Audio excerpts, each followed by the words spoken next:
Cloud Division at New Wave Computing. And so this session is scheduled to run for 45 minutes, starting with a session from Ajit, and then we'll end with a Q&A session. And all the participants will remain muted during the session. If you have any problems in the audio or the video, you can raise your hand or you can ping us on the Q&A panel. And if you have any queries that you want to post to a speaker during the session, you can do so by unmuting yourself, or still you can use a Q&A panel. We'll be happy to address them during the Q&A session. So without wasting a minute, now I would like to invite Ajit sir to take the session forward. Ajit sir, over to you.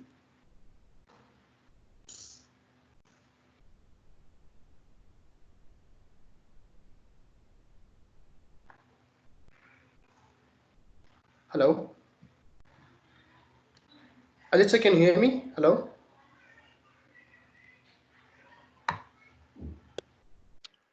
Kiran, am I audible now? Yes, sir, you're audible now, sir. Sorry. Yeah, sorry for that. So thank you, Kiran, and good afternoon, one and all. And like Kiran said, I want to thank you for being with us. Like I always tell participants, you could have been anywhere between 3 to 4, but you chose to spend that time with us today. So honestly, I'm very, very humbled. And I want to make a small correction. This session is going to run for 60 minutes, not 45, because we have a lot of content and a lot of information to share with you all. So I'm hoping that this is going to be a very compelling, compelling 60 minutes for you. So without further ado, I'm just going to kick off. And I love this statement by John Chambers, and it's up there for you to see, but I'm anyway going to read it. You know, there are two types of companies, those who have been hacked and those who don't yet know they have been hacked. And I just added two more things. And I said, they also don't know how badly they've been hacked. And they don't even know how fast they can respond to that attack. So I think there are a lot of elements that I've just added on to John Chambers, but this is so true of the current setup that we are currently in today. Because if you realize these incidents are happening out there. And for example, we all know about advanced persistent threats, right? So the average number of days that they say an attacker or a sleeper resides in the network is 146 or 200, depending on whose statistics you see. But the question to ask yourself is that how certain are you that there isn't one in your network, right? That's something to be, are you in a position to tell your IT head or your board that no, we're pretty okay and we have ways in which we're controlling this? Second thing, most importantly, and this is a very, very important one, that 63% of all intrusions that happen into the network happen because of compromised user credentials. So while that's a statistics up there for you to see, what's more important is that have you implemented things like multi-factor authentication? Have you given your users a way of single signing on in the morning so that they don't have to write their passwords in phones or on yellow sticky notes and things like that?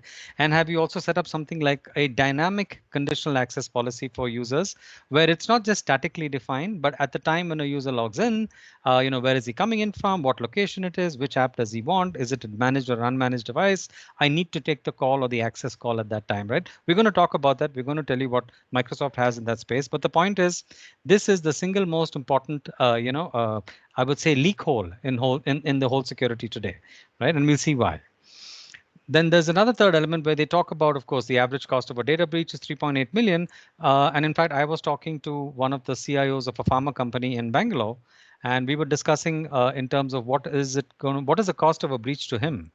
And he actually educated me about the way a drug gets made. For example, I didn't know that a drug takes roughly 7 years in the making, number one.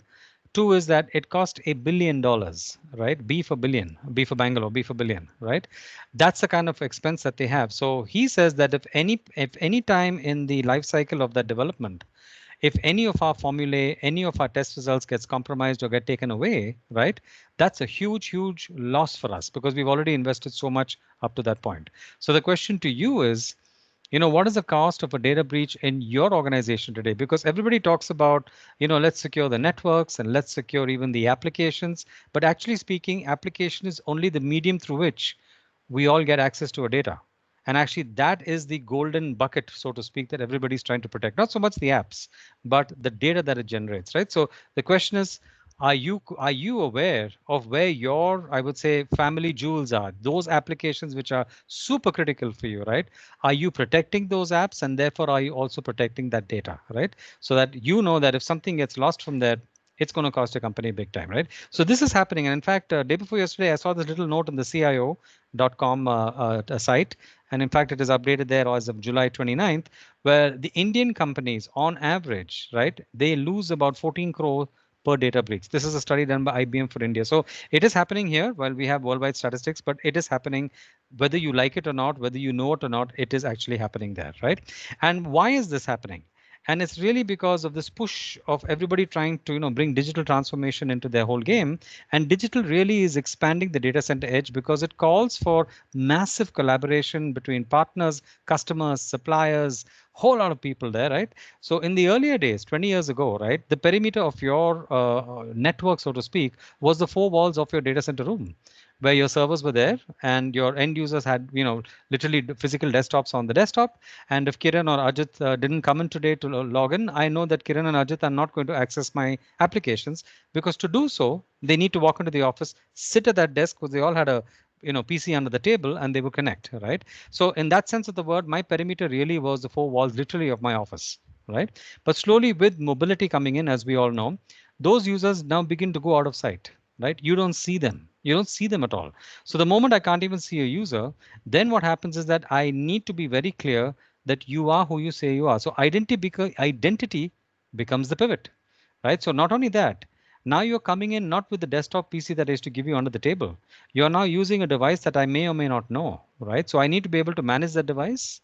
Or if I can't manage that device because it's not company issued, at least I've got to ensure that the application that you're using to access my gold nuggets, which is my applications in the data center, those apps are well protected and well controlled. I need to have access to that, because that's what mobility is doing. That's the second part.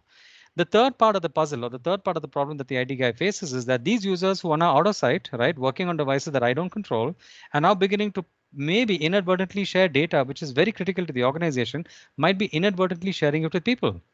So is there a way in which I can put a stop to that and make sure that that data does not leave those devices, those very critical data, that very intellectual property data, those field trials, because the user is not going to do it, maliciously. Maybe there may be one or two bad actors, but everybody accidentally might just paste, a company report, a field trial data, even to their home devices to carry on doing work. So I need to control, the movement of that data, even though it's from users I don't see on devices that I don't own, but I need to ensure that my data continues to remain safe wherever they are. And the fourth element is that all of these users now with mobility platforms, Google, Apple Play Store, are now downloading SaaS applications for their own productivity work. It could be a simple thing like a currency calculator conversion, xe.com. I go to Android or Apple Play Store and download that app. Unknown to me, that could be a malicious app. I'm the user, right? And unknown to me, it's probably doing a command and control with some hacker back in Russia or Ukraine. And what's going to happen is that that person is going to use me and my device to hop in right into my network and access those golden, my golden data bag, which is there in the data center, right? So how does me as an IT guy ensure that those cloud applications, which I've sanctioned in the organizations, are the only one that's running on those endpoint devices? And if there are unsanctioned applications found, I need a way in which I can control it, stop it. Not only that, if my users accidentally are uploading confidential data into Dropbox, Google Drive, OneDrive, or any other space that I don't want them to, how do I get knowledge of that, and how do I actually prevent all that stuff? So I would say that these are the big top of the I would say mind concerns of IT specialists or IT people on this call, right? And then add another thing to this puzzle. You now have partners and you have contractors who are working with your systems. You have customers which you're trying to engage within, and you really now have to protect completely across all these circles, right? And so what do we do? So the world as we know it and as we know it now is that we used to say that, okay, everybody who's within our network, right, who's part of, let's say, newwavecomputing.com, we'll call them trusted, and we'll put a perimeter boundary around it. And everybody who's outside is considered not trusted, right? So we had this very demarcation of a perimeter saying that within the perimeter, if you were trusted, you were given some elevated rights, elevated access levels. And if you're not part of the organization, you're untrusted, you're red, you're outside, I will give you very, very low privileges. And that's how it used to look like on the right hand side, right? So you used to have things like you have your inside internal network. And then some of you all used to develop, let's say, it's like, this palace, or, you always see this castle with, let's say, a moat of burning oil around it, and then around that another lake. And, used to have many such perimeters. And then ultimately you had the non-trusted area, which was the internet outside, right? So you didn't mind sacrificing anybody in your DMZs, but my inside network was super, super safe. So we had trusted networks here, we had not trusted networks there. And why did we go for something like this, right? Over the last, I would say 20 years, so in fact, even 25 years, because firewalls made their presence in 1994. We had a lot of, we had a lot of people, we had a lot of IT assets in the beginning. Securing that was very tricky. So what did we say? Let's put this whole trusted network boundary, because there was no mobility and things like that, right? Everybody was inside the office. So I will basically set up something like a firewall, right? Set it up so that everybody inside is trusted. And the initial attacks that attackers were using were very network level, right? Because they could breach your network. So that's why you had things like firewall, you had an IDS, you have an IPS, to make sure that there was no network level attacks happening, because that is the only way that attackers were looking at getting into you. Slowly, with the mobility and all of that started happening, and bring your own device and work from home and stuff like that, your users now began to move outside that so-called perimeter, right? And now they were all at home and everywhere, right? And then you still had this concept of inside the network, elevated privileges, outside the network, you were bad. So attackers then did a smart thing. They said, okay, let's shift away from network level attacks and let's start attacking identities. Because if I could phish you and take your credentials and I come in, right, I'm in. And if I'm inside the perimeter. Hey, and if I'm inside the perimeter, I'm super trusted, which is why everybody is not very comfortable with VPN accesses going on today, right now, from work from home scenarios. Because if my credentials, God forbid, are picked up, right?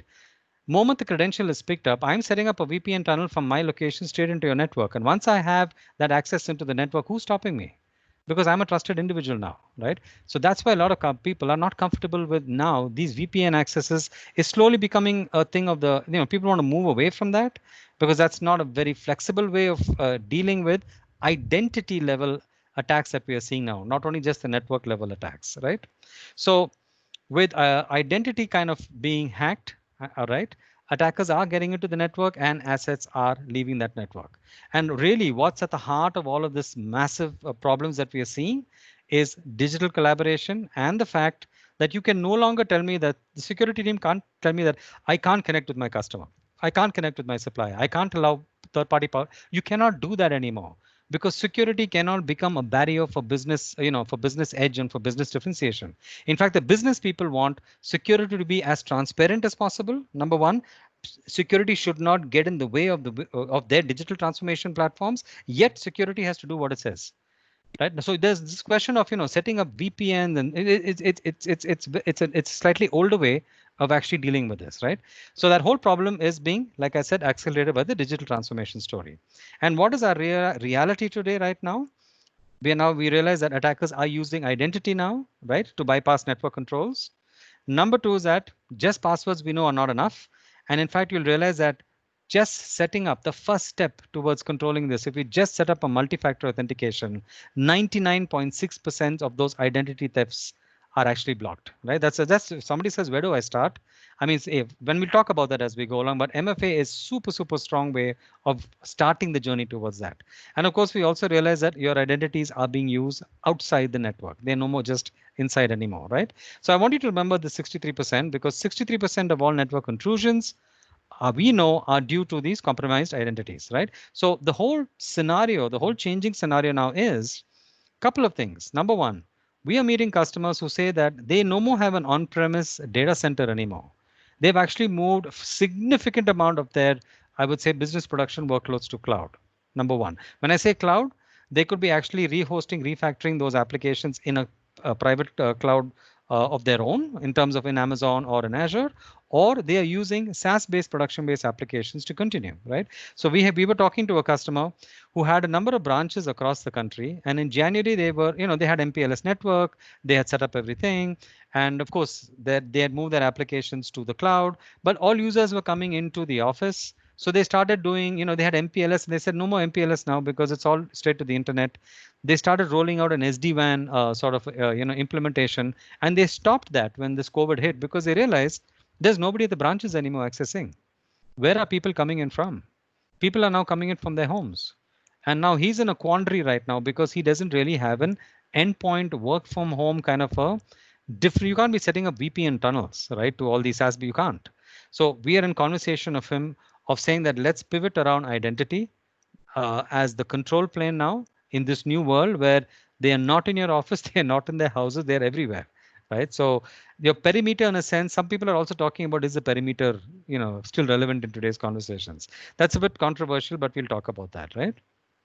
So the point we're trying to make slowly is that what's slowly emerging is that we used to have this classic perimeter at the network level, and I truly believe it continues to be there. It'll serve a purpose, specifically the north-south traffic that's coming in. We know that, but slowly the modern perimeter is going to be pivoting around identity. So technically speaking, you're going to have two perimeters that you have to start thinking of, because you can't be protecting the new type of attacks with old solutions, right? IPS, IDS network, you're trying to refigure ACL rules to manage identity when the guy even may not be on your network, maybe operating from home. How do you handle all that, right? So network parameter continues to be there, but we slowly have to also layer on an identity parameter, which is based on, I would say, gating or restricting accesses to resources based on identity controls, not based on any locations, right?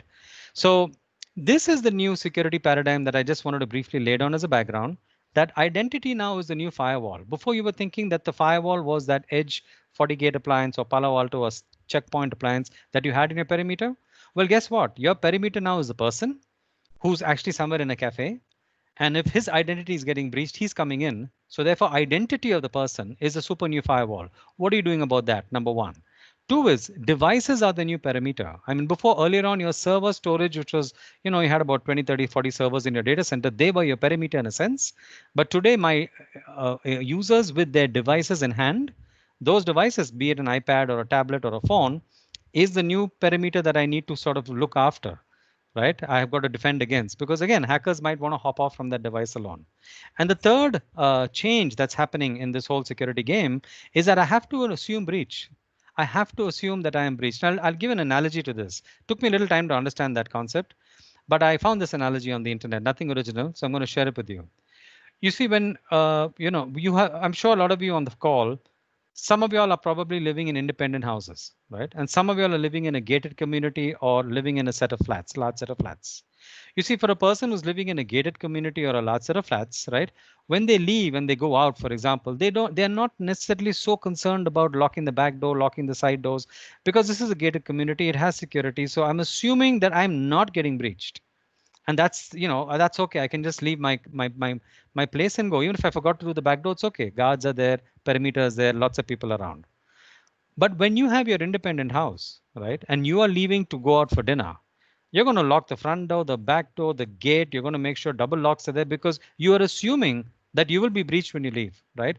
And the new security paradigm says that if you believe that your network is hostile, right, which means then you are constantly going to be looking out for and bringing in solutions to make sure that you don't spot any unnatural behavior in your environment. It's the change of mindset that I'm going to look for breaches. If I'm like that, I'm very, very adequately prepared. So this is the new security paradigm that we live in, and you cannot sort of secure this with the old technologies that we had. So you seriously have to relook at the way you are going to protect your assets. And that is what a zero trust network security model is all about. So what is zero trust? I just want to clarify, it's not a product that you can buy, right? It's a strategy, it's a mind frame, it's a vision, it's a journey, right? And what are the key principles of zero trust in general? One is, I will always assume the network is hostile. That means that there is something happening on the network, that data packet that's going across, it could be a lateral attack going on. I have to assume that. One. Two is external and internal threats exist on the network at all times. I'm no more saying inside is safe, outside is unsafe. I'm saying everybody is unsafe right now. Third, network locality. Just because you're inside in the old thing, I had elevated privileges. All that's gone away. Now, network locality is not sufficient for deciding your trust, right? Location is no more an attribute of security that I'm going to look at. The fourth principle, I do not trust the user. I do not trust the device. I do not trust the location. I do not trust the network until it is authenticated and authorized. So we have this old story of, trust but verify. Well, that's slightly flipped on its head now. I'm saying first verify who you are, then I will trust you. First verify the device. Is it managed, unmanaged? If it's managed, then I will trust you. Right? And policies must be dynamic and calculated from as many sources of data or telemetry as possible.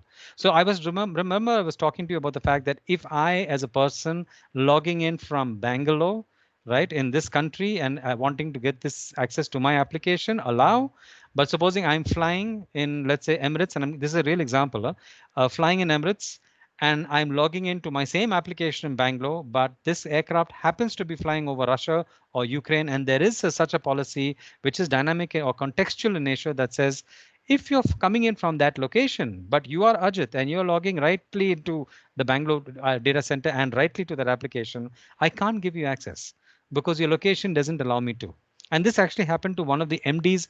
And again, interestingly, in one of the another pharma companies in Bangalore, where they got a call from their managing director who was flying in Emirates, who was flying obviously in business class, and he had Wi-Fi access. He was actually logging in from there to their on-premises applications. This is about a year and a half back, right? And all was fine. And suddenly they got a call. The IT guy got a call pretty much in the early hours of the morning saying, the MD could not access that file. They couldn't figure out what the hell was going on. It took them an hour to realize because the MD called back and said, I am now able to access. And when they did a bit of a root cause analysis with the vendor in the morning, they found out that the flight was actually flying or getting its IP addresses from those locations which this particular organization had banned access from. So for the moment of time that the MD was flying through that airspace and obviously picking up that IP address, not allowed. So that's what I mean by contextual, right? So this is the principle of zero trust, and that's really up there what you need to see. Never trust, always verify, right? So, and a little bit of history about this journey for a lot of us who are new to this, right? So this zero trust thinking came across when a couple of CISOs from financial organizations in the UK formed this forum called the Jericho Forum.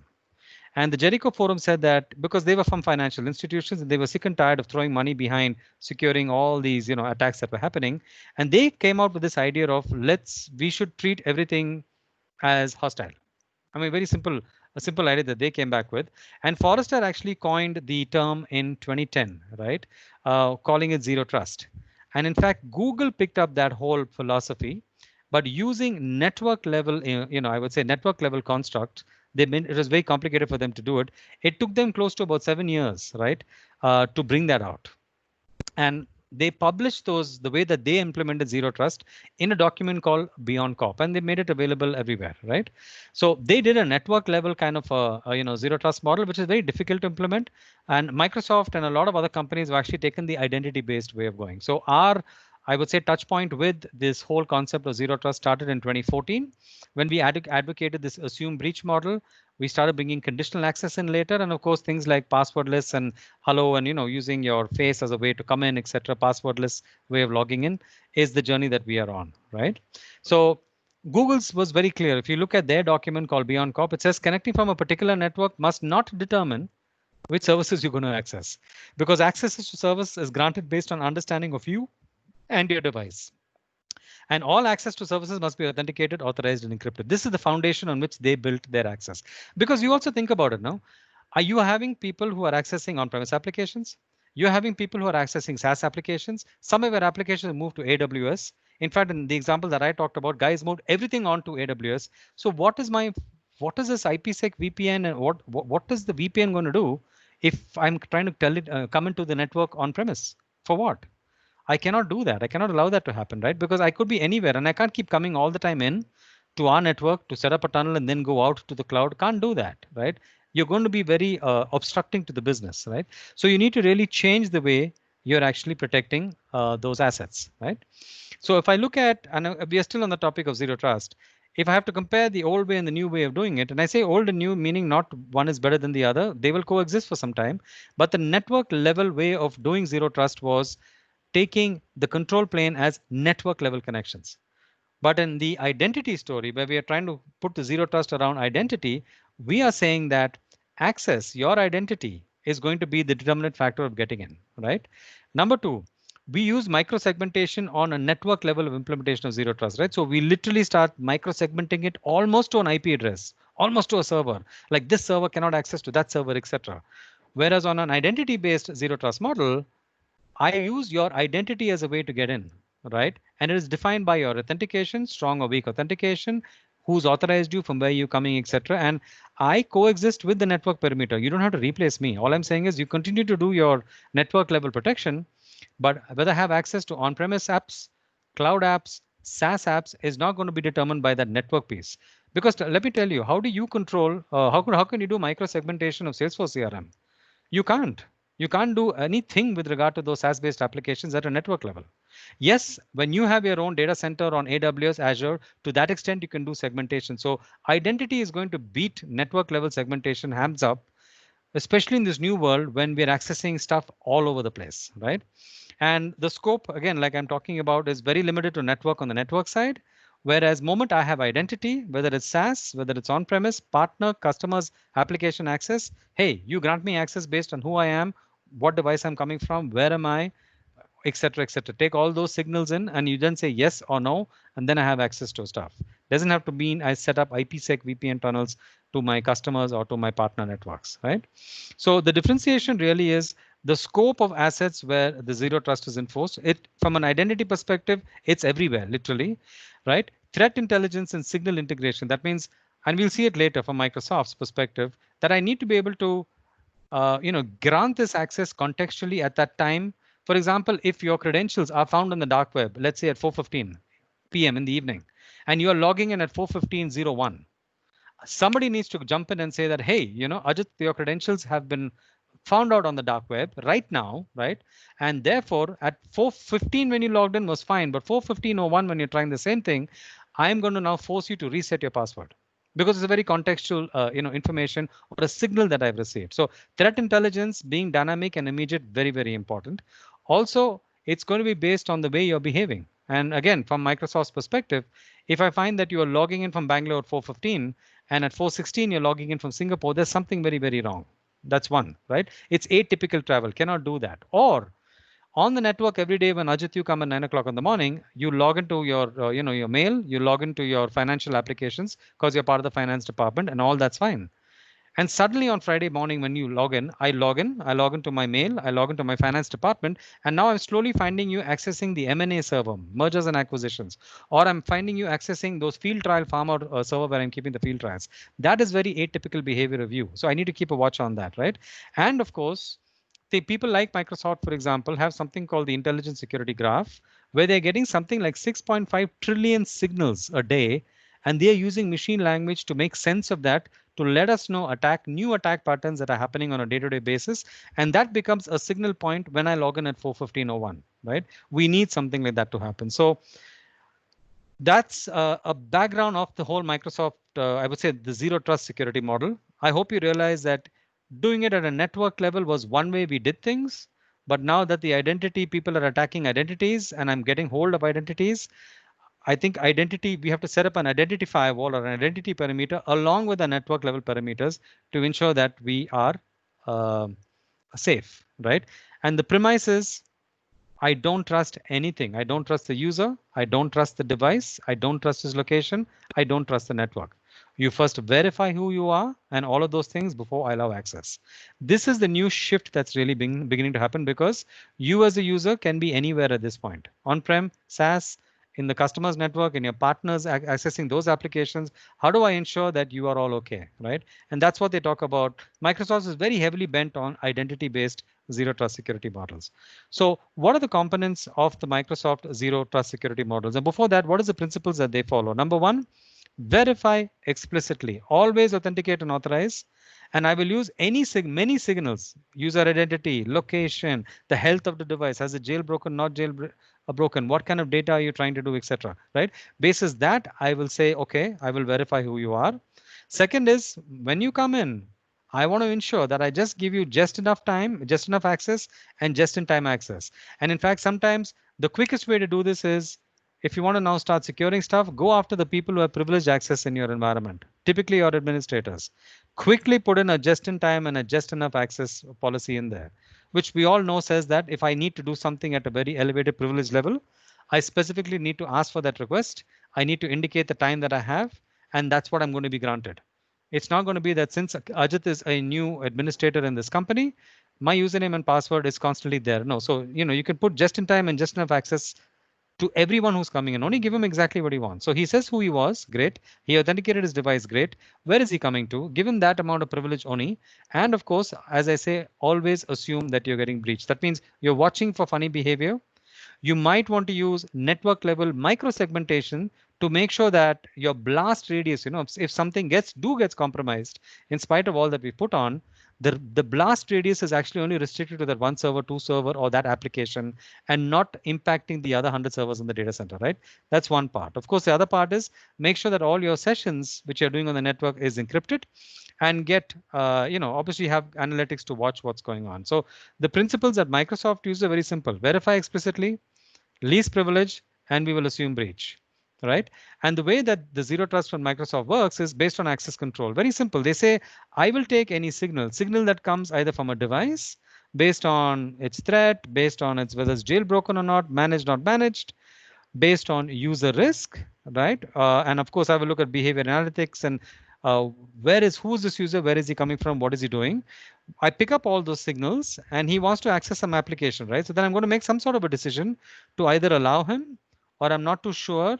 I may challenge him with an MFA, or I find his credentials in the dark web. I will ask him to reset password, or I will deny him access, or I will allow him access. One of those decisions I make, and I make sure that this is enforceable right through, right? So think of it as there is some input, there is some amount of processing or a decision I have to do here, and that's kind of an output that I need to ensure happens, right? So the 6 elements that form part of Microsoft Zero Trust components, and we're going to see this slowly, is number 1 is identities. So essentially we are saying verify and secure every identity. Everyone who's logging in, you have to be solidly strong about identities, right? And the Microsoft story is really, really very heavily around identity-based zero trust solutions, right? Second, not only just the identity, gain the visibility of all those devices that are accessing your applications, right? And make sure that they're compliant to the posture that you want. And if not, well, you can do limited access to the app, or you can just deny it altogether, right? Third, I also want to understand those SaaS applications or applications which are not authorized that are running in my network. I need to be able to see that. I need to be able to unsanction it. Something needs to give me that, that strength that shadow IT is not happening in my environment. Fourth one is that I need to, automatically from an infrastructure perspective, I need to be able to say there's real-time threats happening. This person is actually coming in from a Tor browser, or there's some atypical traveling happen. Do not allow him access to that infrastructure, right? Fifth one is basically all about data. So remember, we talked about not only on my user and my device and all of that stuff, but is my data being accidentally shared, etc. So that I have to have a way in which I can classify, label, encrypt, protect, and ensure that the guy doesn't accidentally send it on an email, or is not accidentally uploading it into some cloud-based applications, boss, on the cloud or on-prem, anywhere. I got to ensure that I'm able to enforce policy on data that I have labeled. If it's considered confidential, it has to move in a certain way only. If I say public, no problem, go and park it anywhere you want. If I say internal, so those are business defining labels that we can define. And the sixth one, of course, is that from a network level perspective itself, like I said, you want to limit the blast radius. So you want to do things like micro segmentation, etc. On Azure, for example, moment you have an Azure account itself, you're being, you're part of a, obviously Azure is multi-tenanted, but straight away when you have your own account, that is one level of isolation. Next, when you develop your or build up your virtual networks, there's another level of isolation possible. Third, when you develop network security groups on that VNet itself, I can say that this group of people or these VMs can't really talk to these set of VMs. Or fourth, at an application level, I can do the same thing. I can say the finance app can't talk to the CRM app in my Azure, right? So we do have all of those construct to ensure that there is a certain amount of segmentation that's happening. So I'm going to introduce you to the tool sets, because this is not just a story on zero trust and the problem we are trying to solve. We are here to also talk about a solution. I'm also going to show you some quick demos. I'm also going to show you what it costs, right? So that's why I said it's going to be a fairly 60-minute session, but we're hoping it's going to be a compelling. It's going to compel you to relook at the way you're securing things right now. So the tools that are going to set up zero trust security model for you, right, is 7+1, and I'll talk about why I say +1. So we have 3 basic elements. One is a Microsoft Enterprise Mobility and Security. It's a suite of 5 tools. Those 5 tools can be bought independently, but hey, if as typically like Microsoft does, if they bunch it together, you're getting it at a good price. We're going to look at that. This next tool is Windows 10 Enterprise. I'm not talking about Windows 10 Professional. I'm talking about moving up to the next level, because Microsoft has done a fabulous job of the endpoint security with the Windows 10 Enterprise. And we're going to talk a little bit about that, right? And then, of course, the entire Microsoft threat defenses, which is classified under the Advanced Threat Protection Suite. We're going to look at that. So 5+1 6, 6+1 7, and there is a +1 feature that I'm going to talk about, right? So If I have to introduce you to the Microsoft Enterprise Mobility and Security piece, it really comprises of 5 products. We don't have time to go into each of them. I'll just probably put up a slide. Azure Active Directory is at the heart of all of this, and I'm going to spend a lot of time on this in subsequent slides. Intune, a lot of you all know, is about mobile device and application management. Azure Information Protection is the DLP solution from the suite, right? So all that classifying, label, protecting all this information leakage is coming from AIP. Microsoft Cloud App Security is nothing but Microsoft's CASB product, where basically this CASB is going to proxy on your behalf, your users' behalf to cloud applications, right? To make sure that they are behaving themselves on cloud, no abnormal behavior on cloud, no funny data being uploaded to the cloud. CASB is the one that's going to come in and do it for them. And Microsoft Advanced Threat Analytics, ATA, is all about watching, again, that behavior on premise. So ATA does all that stuff on premise, and CASB does all of that stuff on the cloud. So essentially, these are the 5 products. And if you look at this, the circles that we drew earlier, as an IT administrator, I needed something to make sure that my access was fine, mobile device management. So that's how it broadly maps out to those ellipses that we saw, right? So while I'm not going to talk about Azure Active Directory immediately now, I just want to quickly go through 2, 3, 4, 5 to give you a quick overview, because these are sessions in themselves, right? So if I look at Microsoft Intune, what does Intune allow you to do? Again, one part of EMS. I do the complete mobile device management lifecycle, starting from enrollment right up to retiring. I can do that.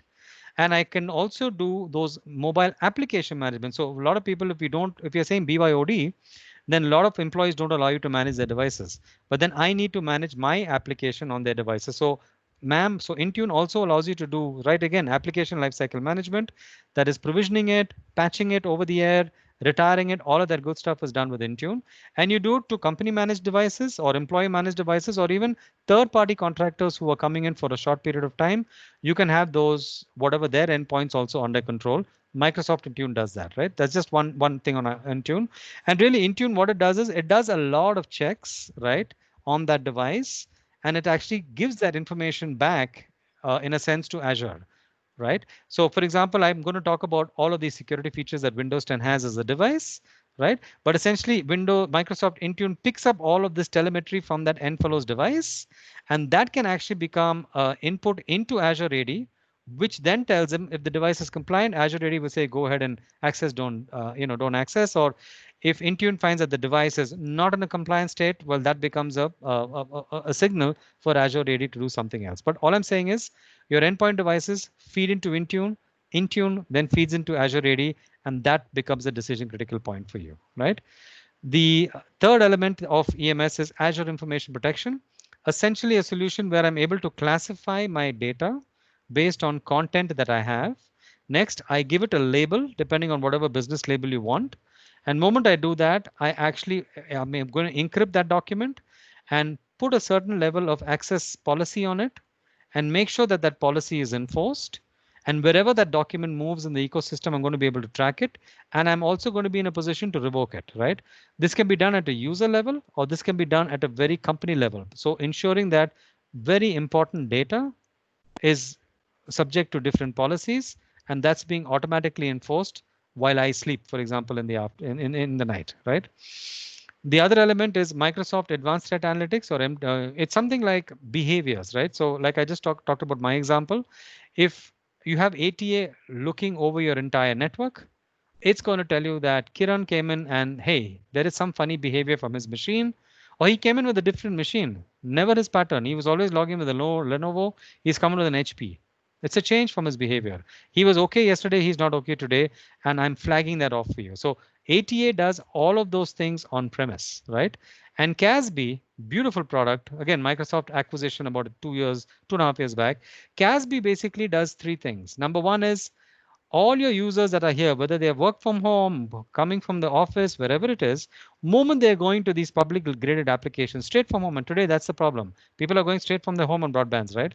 CASB can immediately discover all the unsanctioned apps that are lying on your end user devices, because these are not sanctioned. The only sanctioned apps, for example, could be Office 365 and let's say CRM. But now I'm finding a lot of other stuff there, right? So CASB can tell you what it is, CASB can also grade it for you, saying that it's very, very, very, very, very lethal or very, very safe. And CASB can also allow you to remove it, right, from people's devices. That's one part. In the sanctioned applications, things like, for example, Salesforce, Office 365 are all sanctioned. I'm going to be able to watch behavior on the cloud by these end users, right? If they start putting up documents up there, etc., which are not supposed to be there, I'm going to stop it and block it and things like that. And CASB is also going to look for cloud threats that can potentially come from that side back onto your devices and to your users, right? So for example, if I am if I am a user, right, and I do the checks, I log in and all of these good checks are done for me. And then when Microsoft Zero Trust checks my device, it says, hey, oops, this is an unmanaged device. So that signal goes into a particular checkpoint on Azure AD.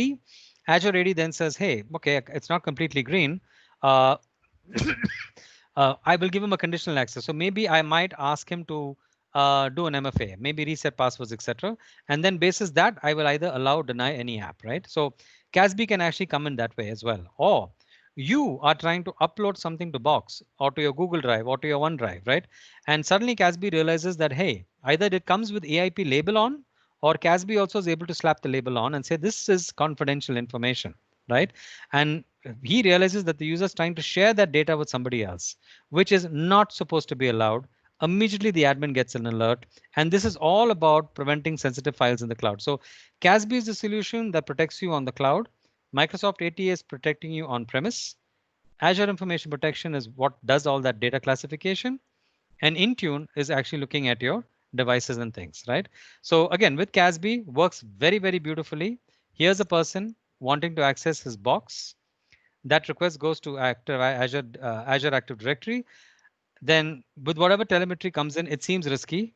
So Azure Active Directory passes it off to CASB. CASB does many checks. He wants to analyze the risk, right?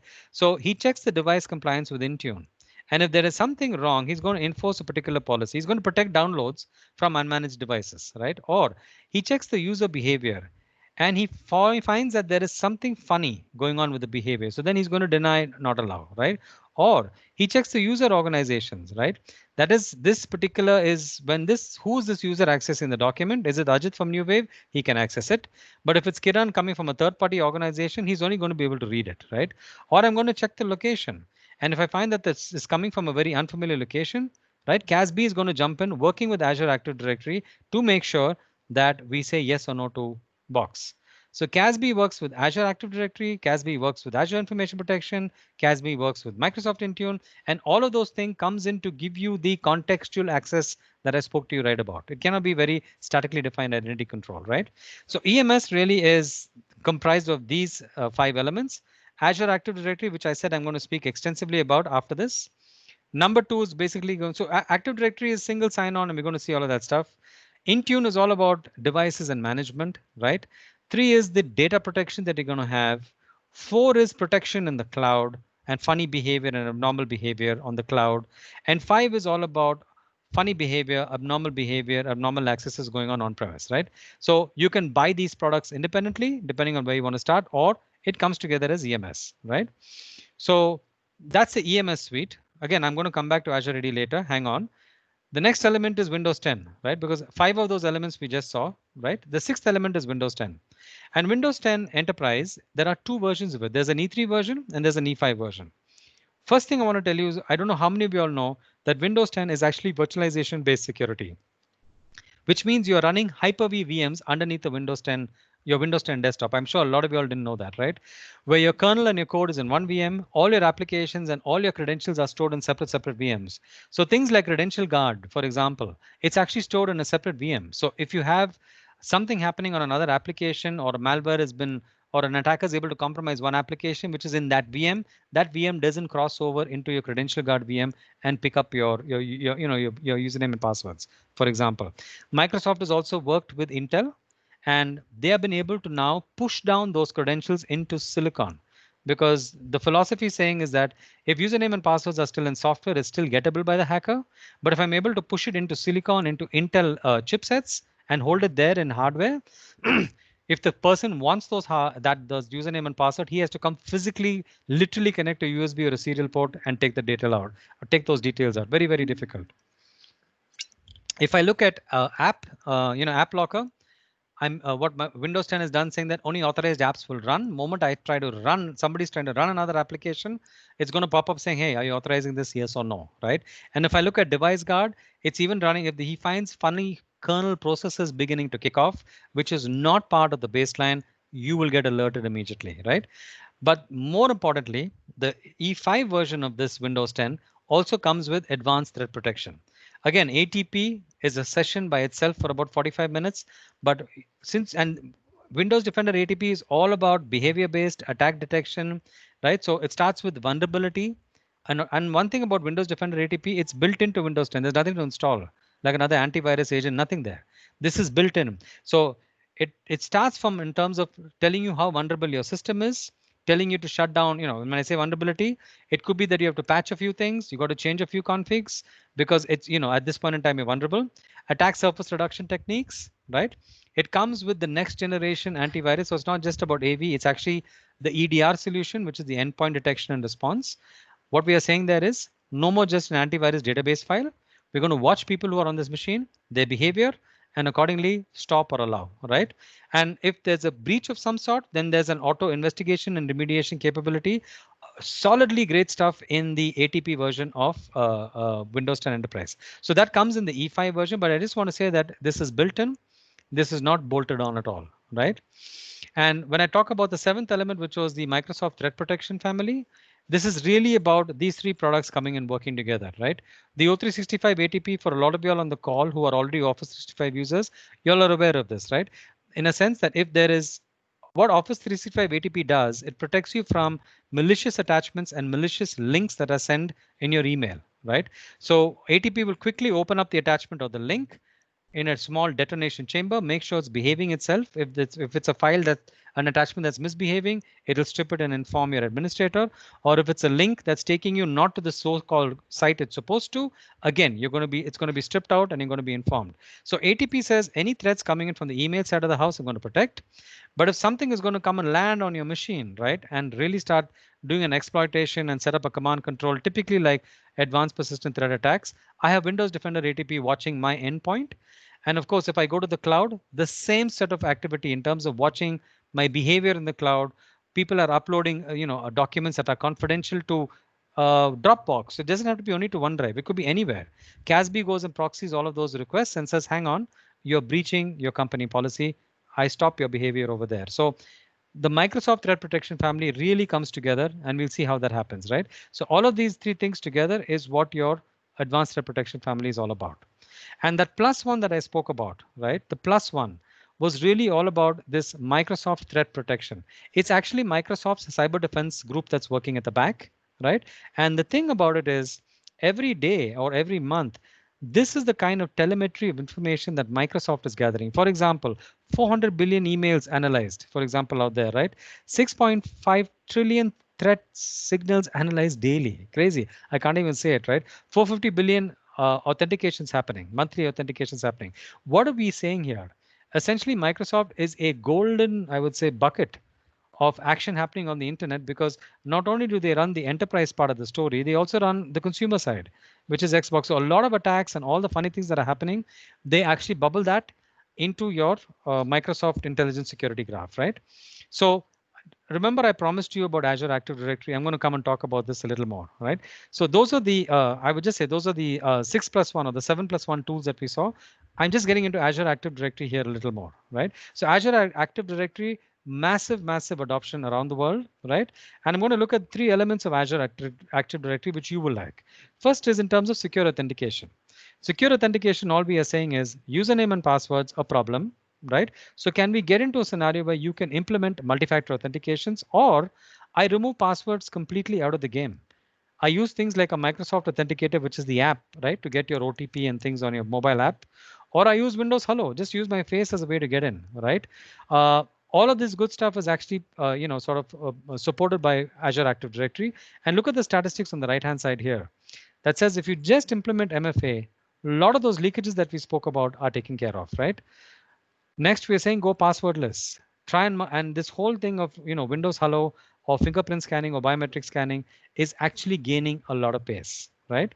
If I look at conditional access, and this is where the heart of this whole solution of Microsoft is on zero trust security, is that I am going to base access conditionally, right? Based on who you are, where you're coming from, which device, what's your risk, like I said, at 4:15 when you log in, what am I seeing you from my Microsoft cybersecurity team, right? Basis that, I can then decide what I need access, what kind of an access you're going to get to the application. So this is the contextual piece that I was talking about. So what you always got to do is you've got to consider an approach based on a certain set of conditions. What is the user role? What is the device health, for example? Is it a SaaS app, on-premise app? Where is he going? Where is he coming in from? What is the time of sign-in? Because you might have a scenario where only 9 to 6 people should be logging into the lab. If I suddenly find somebody logging beyond those hours, I could term it as a condition that is not very comfortable. What is the sign-in risk of the user? For example, I remember I talked about atypical travel, 4 o'clock at Bangalore and 4:15 at Singapore. Well, there's something wrong on that sign-in. Or the user risk, CFO's credential found on the dark web, right? So these are all signals or that come in, let's say, to Azure AD, and basis that, Azure AD then decides to follow a set of controls. I can either allow or deny, or require an MFA. By default, if you come into these set of applications, hey, I'm going to force you to do that all the time or do it every time, or just when you come to these apps. Or if your credentials are found, I'm going to make you reset your password immediately. Or yeah, you've come in on an unmanaged device. Okay, you want to access this. Maybe you've come in from using your uncle or aunt's machine. I will allow you to access G Suite. You can't do anything there, but you can just monitor. You can read stuff, right? I can give you that kind of I can control the session, right, over there. So remember I talked about intelligent security graph, right? So this is exactly one of the services that Azure AD comes. So one is conditional access. Second, Azure AD, there's something called Azure AD identity protection, which basically says that if atypical travel, somebody's coming from an anonymous IP address, I can flag that information to you. What you want to do with that signal is going to be, then you can decide whether to allow, not to allow, right? But the point is I'm beginning to add context to your sign-ins, right? So that's really what the zero trust, conditional access looks like in full. I have conditions coming in, right? I have machine learnings coming from my intelligent security graph. I'm giving you real-time information about what is the level of session risk and what is the level of the user risk, basis which you can then decide what kind of an access you want to give me based on where I want to go. Okay. The second most important asked feature from customers from Azure AD is single sign-on. Can you set up an SSO for us, right? And that's the most lowest fruit that you can do. So Azure AD allows me to set up a single sign-on, both for on-premise and SaaS-based applications. And not only that, if I have legacy applications which are on-prem, Azure AD also allows me to do an Azure AD reverse proxy to all my applications on-premise and to the cloud and wherever it is. And if you're using things like Citrix or Netscaler or F5 or all these application delivery controllers, Azure AD works beautifully with them, right? So all I'm saying is that you can connect to any type of application, right? Be it SaaS applications, classic legacy applications, or even new applications written out. Azure AD will be that broker single point of contact for you, right? I can also do things like I can invite my customers to come in with whatever identity they have. So if you have your Google passwords, come in, I will give you certain accesses because you just happen to be my customer. If you're the employee, you're using the Microsoft Authenticator app, you come in, I'll give you access to more applications, right? If you're a partner and all you have, for example, is your email username and password, go ahead, come in, no problem at all. So I basically support bring your own identity. Azure AD does that, right? Next, we talked about privileged identity management. Azure AD supports that. You don't have to buy any third-party product to do that. So PIM basically says anybody wants to do something, right? You request for that access. I give you just enough access and I give you just-in-time access, right? Damn good place to start for your administrators. Identity lifecycle management. So this is another thing that Azure AD talks about. It's all about the joiner, mover, and the leaver process. So if an employee joins the organization, his complete identity access management is automated completely right across the system, starting from making sure that he is provisioned in Salesforce, in your email, and all those applications. If the guy gets promoted and he has to move either between departments, between locations, Azure AD also manages that for you. And if the person resigns and leaves, right, it's just one place where I go and terminate him, and all his accesses everywhere are done. Again, you don't have to buy a third-party product built in Azure AD. Then we also have Azure AD access reviews, because once I give you all this access and this great conditional access and things like that, what are you doing with it? So I may have given a project team their credential accesses, right? Now, after 6 months, I want to check, hey, do you still need that? Are those 3 contractors still working with you? Do I need to, review that, right? Do I confirm which I need to keep, which I don't need to keep? So it's extremely important to make sure that you have these monthly access reviews. And again, this can be scheduled. Automatic notifications goes out to these groups. They respond back, and all that can be managed for you, right? If I look at identity protection, and I talk about, we talked about the advanced persistent threats. Essentially, what the APT is all about. One is the attacker will do a lot of research and phish you and things like that. He will then compromise your first account, and after maybe 24 to 48 hours, he probably compromise the domain, and then he's going to lie very quietly for a long, long time till he gets discovered. And during this piece of time, he's actually exfiltrated a lot of information, right? So what do vendors, what do companies do? They go and try and get best of breed products in each of these. So this is a typical, attack chain of a APT attack. So somebody gives you a phishing mail, right? You open the attachment that actually downloads the, I would say the APT command center here. And then this fellow, moment he compromises an ID, right? He begins to move laterally, and he does a lot of reconnaissance around all the data and things like that. Finally, he will get access to one admin privileged account. And from there, probably he's going to start moving all over the place to get more information. God forbid he actually goes and compromises your entire domain. And of course, he starts exfiltrating data out to the his source, his commander, right? And so there are these point solutions that are available. Again, remember, security, we're trying to converge it. Security, we're trying to make each of these products talk to each other. So the problem typically is that best of breed sometimes may not be the best way to go about things, simply because they do their one task very well. But do they all integrate across the board? Well, they can. Takes a lot of management, takes a lot of integration, right? So if you have something like Microsoft 365, which comes with Office 365 ATP, which looks at all of these phishing attacks, right? I come with Windows Defender ATP on my endpoint. So I prevent this whole exploitation and installation of this command control. Moment somebody is hammering my ID, I get to know immediately what's going on thanks to Azure AD Identity Protection, right? Azure ATP then begins to move, and ATA begin to look at some funny movement happening on my network, right? And Cloud App Security begins to suddenly see a surge of upload of files coming from this user ID onto the cloud. That's atypical behavior. Block it, notify it, all of that stuff, right? These are all defenses built in to Microsoft. These are all native capabilities. So if you're going to look at defending against each of these threats with Microsoft solution, it actually makes it a lot more simpler to do things, right? So this is the Microsoft Zero Trust security model, right? So we're looking at identities thanks to Azure AD, like to see whether who they are, where are they coming from, etc.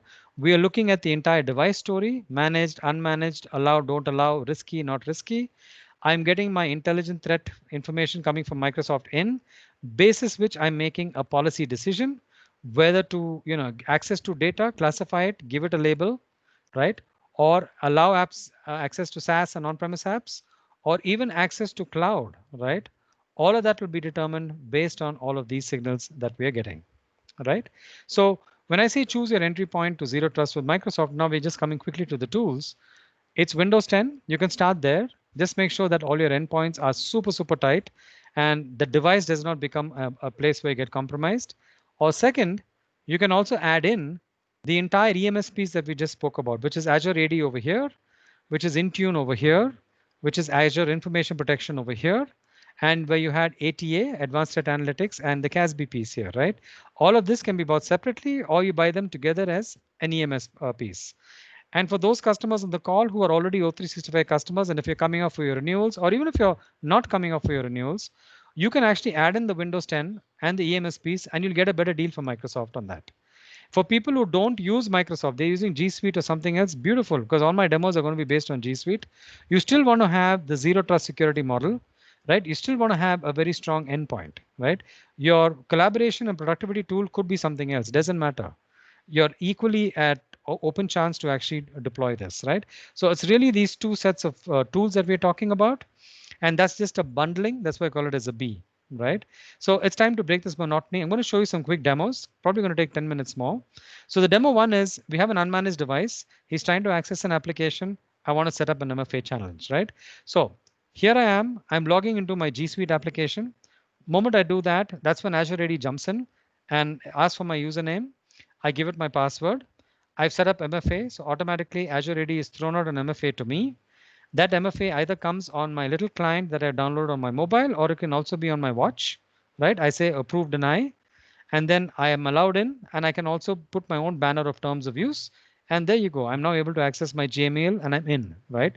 Very simple. It doesn't have to be Microsoft products is the point I'm trying to make. This could also be Salesforce. It could be Workday, anything, right? It could be our on-premise legacy application, which we are proxying, back to Azure AD. Second one, we want to limit session access from a non-managed device, yet we want to audit his activity. So here I am again, coming in from a device that is not managed by the corporate. So I log in, it says my sign in, I get my password, and then again, I have an MFA come up. I give the MFA in, and now Azure AD comes and says, hey, access to G Suite is monitored. You can, right? So go forward. And I'm basically going in because it's coming from an unmanaged device, right? Remember that. And now I'm in my Google OneDrive, or sorry, Google Drive, for example. And I have this particular PPT, which I'm trying to download. That's what you see over here. The guy's trying to make a download of it. Moment I do that, that's when Azure AD jumps in and says, okay, man, you're not allowed to do that because that's an unmanaged device. I was allowing you access, but this downloading is a problem because guess who's jumping in and doing that for you? Working with Azure AD is Casby, for example, right? Beautiful. So if he's on the cloud, he's going to have trouble. And that entire, result of who's trying to download the file, somebody called Megan, and all when, what time, etc. All that information is available over here, right? Another quick demo we can look at where I want to govern data access on unmanaged devices by protecting data in the managed app. We'll understand what that means. Let's assume I'm a contractor. This is my iPhone. You're asking me to actually, create an email in your system. So I use my Outlook app that you see over here, right? I use my Outlook app that you see over there. I put in my mail. I put in my password. I get access. Of course, again, I sent you a MFA notification. And moment I do that, this notification comes back saying because I'm using my Outlook, right? My client on my phone. But since you want to now access my corporate email using that Outlook on the phone, the policy says that, hey, you just need to restart this because every time you access that, I am now forcing you to put a 4-digit PIN whenever you want to use your Outlook client coming into my corporate email access, right? So let's assume he does that. She goes in and she's trying to now forward. I'm that contractor. I'm trying to actually forward this particular email, which I'm not supposed to, right? So moment I try and do that, I'm not able to. And I'm actually trying to also try and upload it actually to one of these things, right? I want to actually download it to my SD card, but I don't. I have to upload it to one of these drives which are being controlled by Azure AD. So I can't take it off and dump it on my SD card, for example. So he's not going to allow you to try and save it if you're trying to save it to the SD card. You have to put it back into OneDrive or whichever location I'm authorizing you to do that. So then I get a little more forceful and I decide to just copy and paste this content, go back to my iPhone, right? Open a bit of a notebook, try and paste it in. And again, Azure AD is going to come in and say, hang on, you're not allowed to do that, right? So that's an interesting way in which, depending on where you are, who you are, where you're coming in from, I'm watching and I'm giving you contextual based access. Demo 4 is deny access to applications when a device is jailbroken. Very, very important one, right? So here's a script that I'm actually running to jailbreak the device. Then I'm going to try and log in. Again, I'm that contractor trying to log in for my jailbroken device. I tap on Outlook, right? Immediately it says the device is not non-compliant. You cannot use this app. As long as you're trying to use the app that I'm controlling on this device, not possible. And it could also happen, for example, if your endpoint device is ransomware, right? And if you're trying to get in using that, straight away Azure AD is going to jump in and say, no, can't do, stop, right?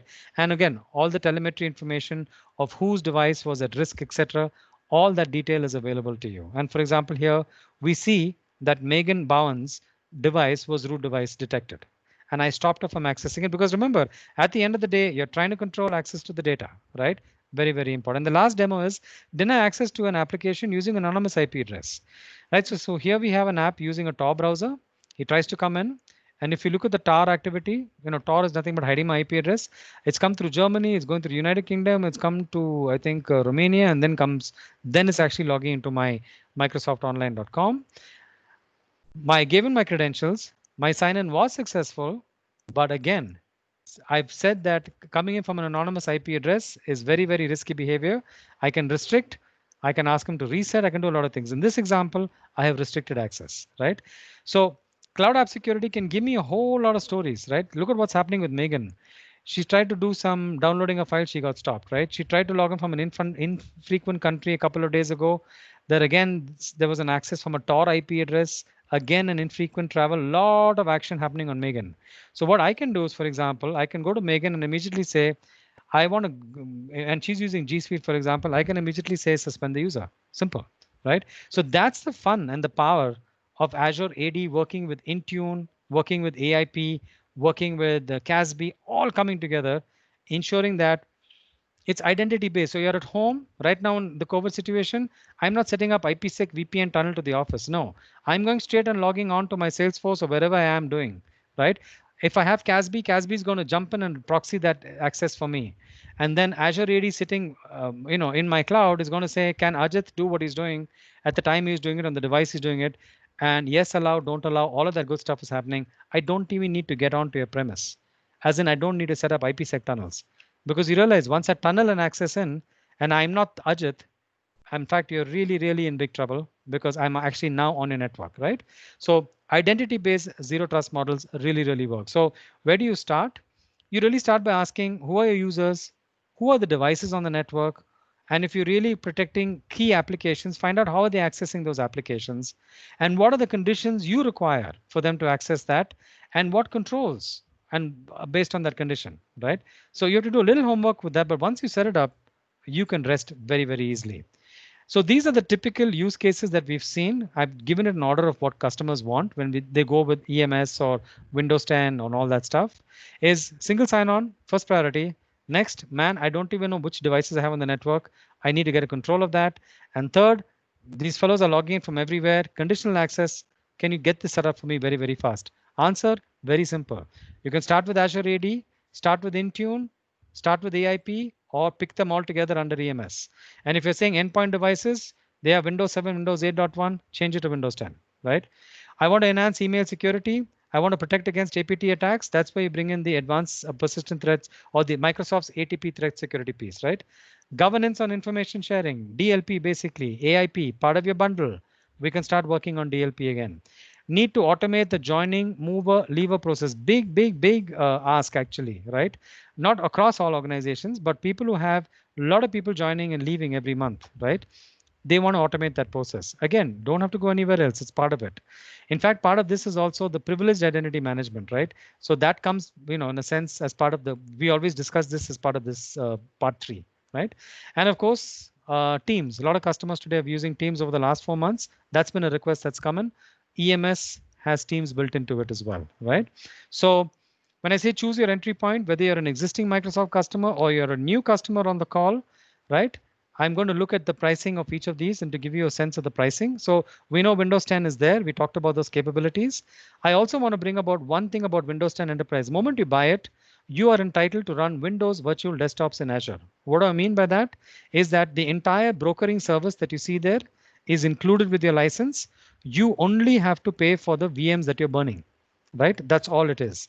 And when you do Windows virtual desktops, Azure will support Windows 7 Enterprise full desktops. And there is something called Windows 10 Enterprise multi-session. I'm sure a lot of you all don't know it. I didn't know it. Multi-session basically says one Windows 10 VM in Azure can support multiple guys logging into that one virtual desktop. So if I had 10 people and assuming that they have very light user profile work, I can actually just spin up 2 Windows virtual desktops, multi-session desktops, and have 5 users on virtual desktop 1 and 5 users on virtual desktop 2, and only pay really for 2 VMs burn, right? Interesting thing, talk to our teams, right? And if you have any of these eligible SKUs, not only just Windows 10, if you already have any of this, guess what? You are already entitled to use Windows Virtual Desktop. And if you don't, please buy Windows 10 E3 or E5. It's a per user per month plan that you see there. All the great endpoint protection, Windows Defender ATP, the ability to run Windows Virtual Desktops, you're licensed to do that, pick it up, right? If I look at EMS and I come to the second part of the puzzle, these are all of these elements can be bought separately. So if you look at it, Azure Active Directory Plan 1, Plan 2, Intune, AIP1, Plan 1 and Plan 2. Obviously, a little more features in each of these. The beautiful thing about it is that you can buy them independently, Microsoft basically takes all the plan ones, gives it to you at 50% of the reduction at $875 per user per month, right? So that's EMS for you. And for customers who are already O365 users, very specifically targeting to you, and you want to up your SKU because you want to now bring in the zero trust security model in, you want to add Windows 10 and EMS. Well, if you're less than 300 users, for people on the call, there's something called M365 for business. It caps out at 300 users, and obviously people who are more than that, take your O365, add Windows 10, EMS, and you can move it to an M365 E3 or E5 plan, right? So if I look at this is again the story for the 300 user boys. Basic 125 rupees per user per month gets you online Office, right? It's not rich context Office, it's online Office. You get Exchange, you get the OneDrive, 1 terabyte, you get SharePoint, and you get Teams, which everybody's using today for communication. If you want to go to business standard, you do get the ability to load this on 5 devices of your choice. That's Rich Office and all of that we saw together. But this is the golden SKU for you guys who are less than 300 users, right? Because not only do I get everything in a 1 terabyte 50 GB mailbox and 1 TB OneDrive, I also get Intune and I also get DLP over here, Azure Information Protection. So sweet, have a look at it. And if all you want to start off is with just MS Office and just the OneDrive 1 TB access, you can start as low as 545 per user per month, right? So that's for the boys who are here with 50 users, 10 users, 40 users. You can move beautifully to these plans. And for the larger teams on the call who have more than 300, I want to focus your attention. You have M365, E3, and E5. Remember, this is a combination of Office, EMS, and Windows. All of these three things put together, right? The difference really between the E3 and the E5 are here. So if you look at in terms of all the Power BI and some of the PSTN calling, is not there on the E3, it's there on the E5. And you get the best of the plan of EMS, which is plan 2, which has all those bells and whistles here. So technically speaking, this is what the M365 costs per user per month, 26 bucks as against 48 bucks. And this is the golden SKU because it has got all the elements that I spoke about to bring in a zero trust security model into your organization, right? So if you want to do security productive enterprise, for existing Microsoft customers, that is guys who have Office 365, you can upgrade it if you think Windows 10 and EMS make sense, and then get a cheaper price for your renewals with an M365 SKU, right? Or you buy them separately, depending on where you are in your arrangement. And for everyone else, you may be having G Suite or any other product, that's fine. Get your endpoint devices tightened, get the zero trust security model going. And if you happen to be using, you don't mind using switching over from G Suite to Office, well, guess what? In M365, we give you all three. We give you the O365, we give you the Windows 10, we give you the EMS, right? So zero trust, remember, it's a strategy. It's strong identity, device, least privilege access. And there is some sort of a maturity model for this where we say traditionally, people start off like a lot of you all on the call perhaps. We have on-premise identity. We have very limited visibility into our devices, and we have a very flat network structure. That means anybody comes in, east-west traffic, they start moving amongst my servers, they can kill my entire data center, right? That's where people are sometimes. Advanced looks something like this. I've already set up a hybrid identity. That means access to both on-premise as well as cloud-based applications. I've got devices. I know what my devices are. They're registered. I'm now beginning to segment my networks, and I'm beginning to use analytics to start telling me user behavior, both on-premise and in the cloud. Of course, that's the advanced stage of your zero trust model. And the optimal and I would say the high point right now there is you have cloud identity, and data access decisions are governed by a lot of things, a lot of signals coming in. You are now not trusting anything, neither the user, not the device, not the network at all. And there's an automatic threat detection and a response that you've now implemented into the system, right? So where do I start? Very quickly, guess what? As part of this whole zero trust engine, we are running 6 Microsoft Cloud Accelerator workshops. These are fantastic workshops at no cost to you. This is completely driven by Microsoft through partners. I'm just going to give you one slide on each of them. For example, secure remote workshop. For those of you who are trying to deploy a secure remote scenario, we will come in. It's a quick one-day exercise with you where we will roll out a deployment plan about how to actually set that up for you, right? So our teams will contact you. And again, in the feedback form, you can tick off which of these workshops you want to enable, and we'll get in touch with you. The second workshop that we're doing is, again, a security workshop. Here, we're going to look and assess and this is really for Office 365 customers, where we will come and check what is the threats to your email, what's the threat to your identity, and because I'm sure a lot of you customers don't know that you're getting breached, and what is the threat to the data. This is a small workshop we run with a 7-day threat check tool that we use. We play back the reports for you. We make a suggestion that you need Azure AD, you need Intune, you need ATP, and we leave you with a plan so that you are clear that, hey, man, I think I need to go on for this because they just showed me in my own network I have a lot of trouble, right? Again, these workshops are free. You just have to opt in for it. And we have to nominate you and get cleared. So the first 25 nominations that we are doing per webinar is what is going to get cleared. So I would urge you to tick off in the form for whichever of these makes sense to you, right? Third one is compliance. For people who are very, very concerned about their data, where is the data? How old is the data? How sensitive is the data? Again, we conduct a workshop for you. It's a 1-day workshop. We leave a tool for a few days. It's called a data risk checker tool.